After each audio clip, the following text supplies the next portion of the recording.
Once you log into Aspen, simply click on the Assessment Top tab and the Assessment Entry Side tab. The first thing you'll need to do is add your assessment definition. So I'm going to click on the pick list and choose the local assessment definition and click OK. Once I've done that, I really need to change the field set so it's correct. Right now it's not set up to the local assessments, so I'm going to click on the field set icon and go to the local assessments field set. And that's going to show me all of the information that I need to add for my students for this assessment. And the first thing that I want to do is I want to take a look at the document that has the 2018 local assessment assignments, names, and dates. That is actually linked to the help desk document on the website. And I'm going to start adding some of my assessments for grade 3. So I'm going to start with my math assessments, which are at the bottom of this page. And I want to look and find grade 3. And my first assessment is multiplication and division, and it has a date of October 5th, 2017. So that date is really important because that's the date that I'm going to use for my date range. So it's October 5th. So I'm going to do 10/05/17. And when I click away from that, it's going to put it in the right date range.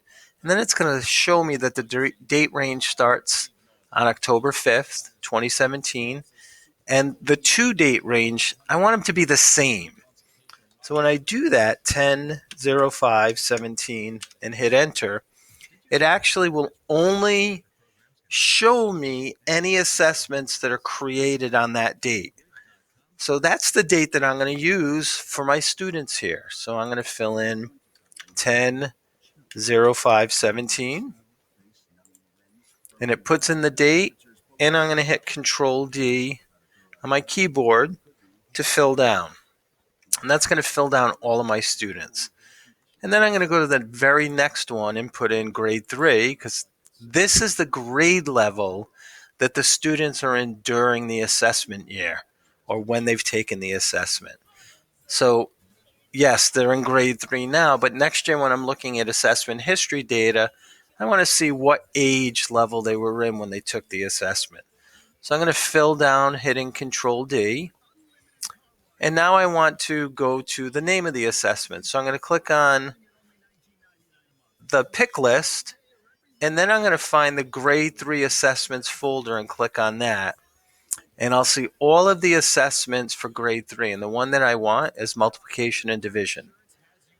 And I'm going to click OK, Control D to fill down. And then I am going to say that this is the pre-assessment. So I want to select pre and Control D. It's really important that you put down, that you fill down using Control D so that all of the students get that data selected.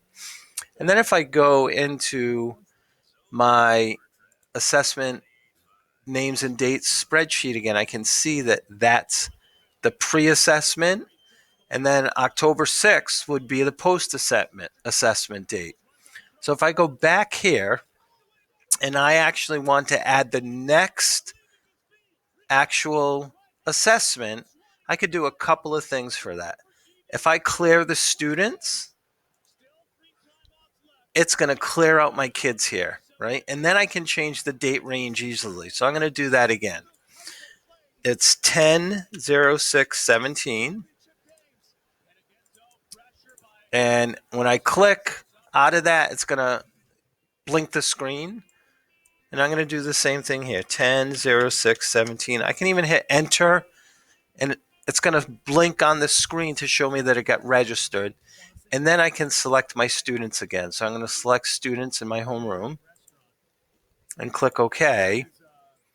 And I shouldn't see anything in here now, right? Because it's October 6th to October 6th. And I'm going to fill in 10/06/17 and hit enter and Control D. and it's going to fill down. And I'm going to choose grade 3, Control D and fill down. And then I'm going to choose the name of the assessment again, which is grade 3, and multiplication and division, and click OK. And Control D and fill down. And then I'm going to hit on assessment frequency. And for this one, I'm going to choose post assessment and Control D to fill down. And that's the process that we go through for adding assessments. So now I can go in and score these post assessments. And if I want to score my pre assessments, I need to go back to the date, which is October 5th, and change my date range. So I'm going to put in 10/5/17, right? And when I do that, it's going to show both assessments now because I have them both in here, the pre and the post. And you can score them together this way. So here's the one. These two scores are for Aiden. These two scores are for Alana. Or I could say I only want to score my pre-assessments on October 5th. So I put in that date range and they match, and then I just have my pre-assessment to score. So if you need any additional assistance, please contact me or the help desk, and we'll set up a Google Hangout with you.